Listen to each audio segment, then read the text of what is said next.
मंगलमूर्ति सद्गुरु मिलमय सर्वाधार मंगलमय मंगल करनो बिन बहु बारंबार। श्रद्धेय महानुभाव,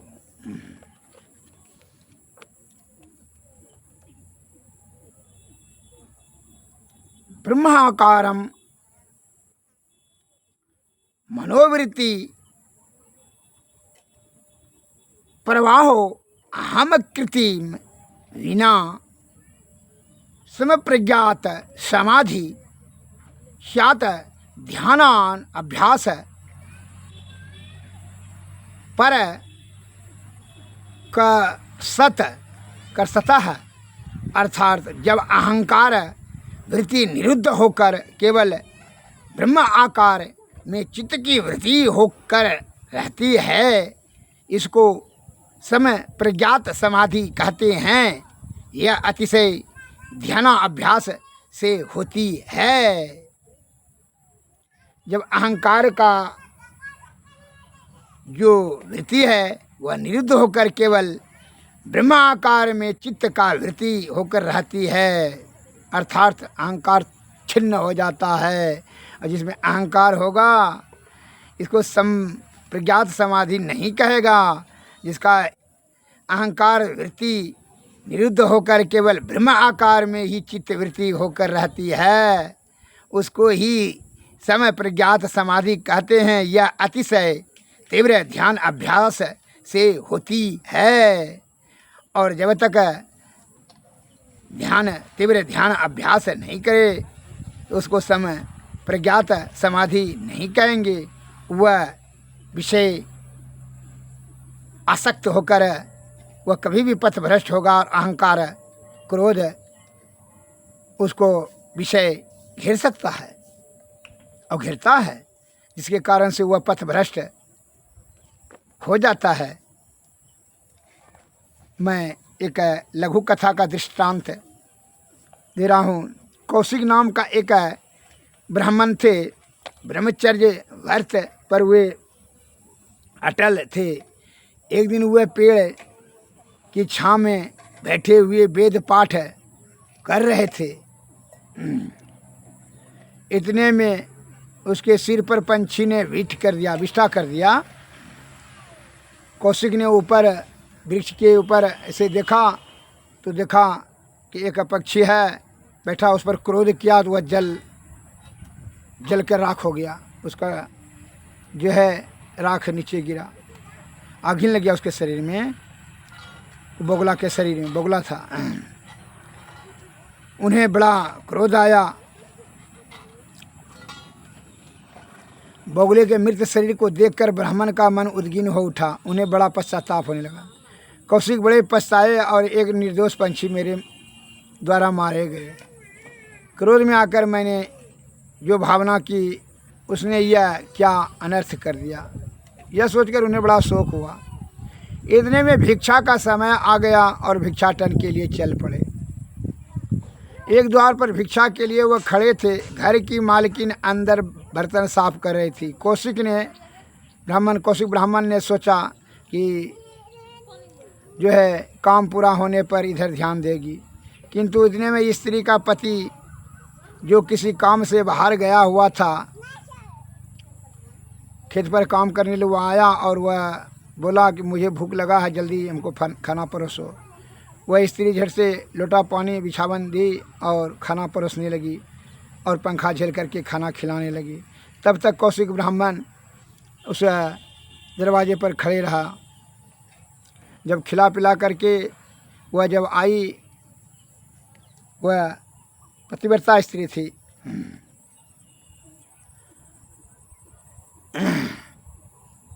तो आई और भिक्षा देते हुए उसने कौशिक ब्राह्मण से कहा, महाराज आपको बहुत देर ठहरना पड़ा, क्षमा कीजिएगा।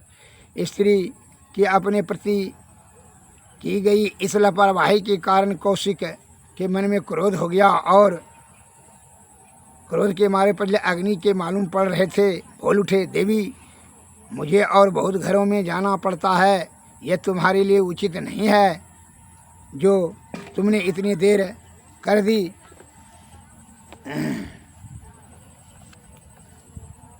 स्त्री ने कहा, ब्राह्मण श्रेष्ठ, पति का सेवा ससुरा में लगी रही, इसी कारण कुछ देर हो गई, इसके लिए मैं क्षमा चाहती हूँ। कौशिक को अपनी दृढ़ व्रतता और जीवन की पवित्रता पर बड़ा घमंड था। वे उस स्त्री को उपदेश देने लगे, देवी माना कि पति की सेवा टहल करना स्त्री का धर्म होता है, किंतु ब्राह्मण का अनादर करना भी तो ठीक नहीं है। मालूम होता है तुम्हें अपने पतिव्रता होने का बड़ा घमंड है। स्त्री ने विनीत भाव से कहा, नाराज ना होइए, अपने पति की सेवा ससुरा में रहने वाली स्त्री पर कुपित होना उचित नहीं।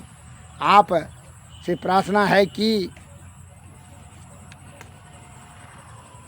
मुझे पेड़ पर रहने वाला बगुला समझने की गलती न कीजिएगा, जो आपके क्रोध है के प्रति सेवा में रत बगुला जो जल करके मर गया आपके क्रोध से, वो बगुला नहीं समझिएगा। जो स्त्री पति के सेवा में रत सती कुछ नहीं बिगाड़ सकता, मैं बगुला नहीं हूँ, मैं पतिव्रता स्त्री हूँ। स्त्री की बातें सुनकर के ब्राह्मण कौशिक चौंक उठे। उन्हें बड़ा आश्चर्य हुआ कि इस स्त्री को बगुले के बारे में कैसे जानकारी हुई। इतने में बोली, महात्मन, आपने धर्म का मर्म को नहीं जाना है। शायद आपको इस बात का पता नहीं है कि क्रोध एक ऐसा शत्रु है जो मनुष्य के शरीर के अंदर में रहते हुए उसका नाश कर देता है। मेरा अपराध हो तो क्षमा करें। आपके लिए उचित है कि आप मिथिलापुरी में रहने वाले धर्म व्याध के पास जाकर के कुछ उनसे उपदेश ग्रहण करें। आपको धर्म का मर्म को ज्ञात नहीं है। ब्राह्मण विस्मित होकर के बोले, देवी आपका कल्याण हो। आप मेरी जो निंदा कर रही हैं, मेरा विश्वास है कि इसमें मेरी भलाई ही है। इसलिए मैं कौशिक मिथिला नगरी को जाने के लिए तैयार हूँ। वह चल पड़े। मिथिला नगरी पहुंचकर कौशिक ने धर्म व्याध की बहुत खोज की। उसने मन में विचार किया कि वह महल अटारी बड़ा आश्रम बना करके रहते हुए कोई बहुत बड़े धर्म ज्ञानी हैं। बहुत खोजने के बाद भी नहीं मिला, तो जो है बाद में वह निराश होकर के लौट रहा था, तो किसी बड़े बूढ़े बुजुर्ग ने कहा, इशारा देते कि वहाँ है धर्म व्याध है, जा कर के उनसे भेंट कीजिए। वहाँ जब देखा तो वह अपना मांस के दुकान में बैठा हुआ था, मांस तोल तोल करके बेच रहा था। बड़ा बड़ा नाक भाव सिकोड़ दिया, घृणित भाव से देखा कि यह धर्म का मर्म को कैसे जानेगा मांस बेचने वाला। उस साध्वी ने, स्त्री ने, कहीं आपको गलती तो नहीं बता दिया हमको, लेकिन उस जगह कुछ देर रहने के बाद कहा, हुआ त्रिकालदर्शी पतिव्रता स्त्री गलती तो नहीं बोल सकती है। वह कुछ देर ही था कि तो है वह धर्म व्याध आया उसके पास और कहता है, प्रणाम महाराज, चलिए आपको जो है ब्राह्मण श्रेष्ठ वह साध्वी स्त्री ने भेजा है। क्या भेजा है? धर्म का मर्म को समझने के लिए। यह सुन कर के वह कौशिक ब्राह्मण चौंक उठे। वह कैसे जान गया? कौशिक सन्न रह गए कि भाई कैसे जान लिया। वह सब आत्मज्ञानी थे।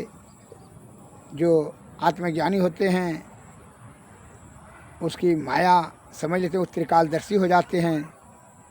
भूत भविष्य वर्तमान तीनों काल का ज्ञान उनको हो जाता है। माया के सूक्ष्म और स्थूल रूप को समझने लगता है। वह माया संव्याप्त नहीं होता है। उसको शुद्ध चित्त पवित्र आत्मा से वह ईश्वर को ही हमेशा ध्यान करते रहते हैं। कर से केवल कर्म करते हैं, लेकिन उसका ध्यान ईश्वर के ओर सदैव सतत निरंतर रहता है। इसलिए वो त्रिकालदर्शी होते हैं। चूँकि अनहद शब्द की प्राप्ति हो जाती है।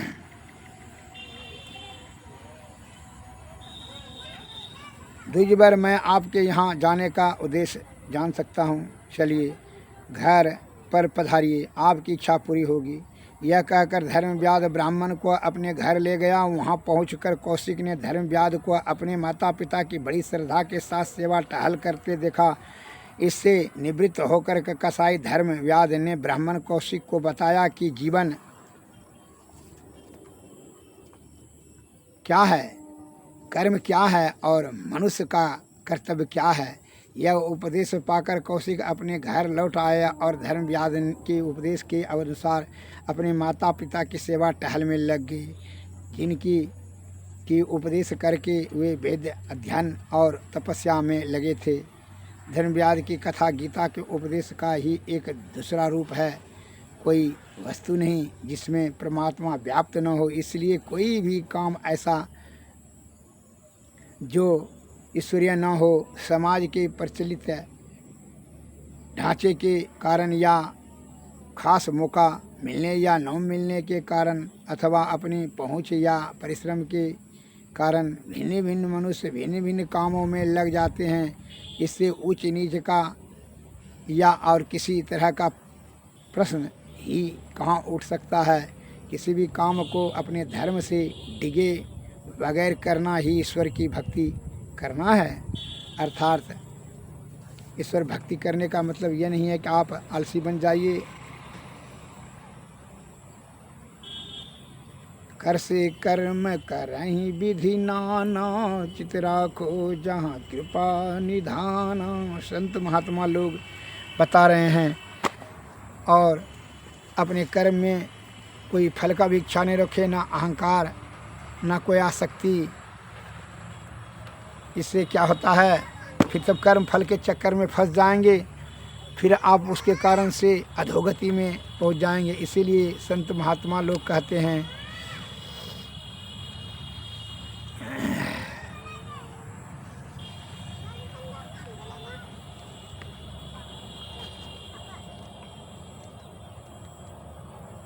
विषय वासना छूटत न मन से, नाहक नर बैराग करे। जल बिच मीन बजे बंसी में, जीव के कारण प्राण हरे। सोरस नावस कियो न जोगी, नाहक इंद्रिय साधि मरे। मन में रहत मृगान शिवासरे, ना काहू के दोष करे। सो मुरली धुनन सुनन कारण, व्याधावान से प्राण हरे। नयन के कारण जरई पतिंगा, पारस पाए गजराज हरे। नास कारण भर मरे नास भो, पाँचों रस ले पाँचों हरे। किन कोटि तीर्थ तप पूजा, मुनियों के ध्यान धरे। लक्ष्मी पतिता लगी सब झूठे, जा लगी मन नहीं हाथ करे। विषय वासना छूटत न मन से, नाहक नर बैराग करे।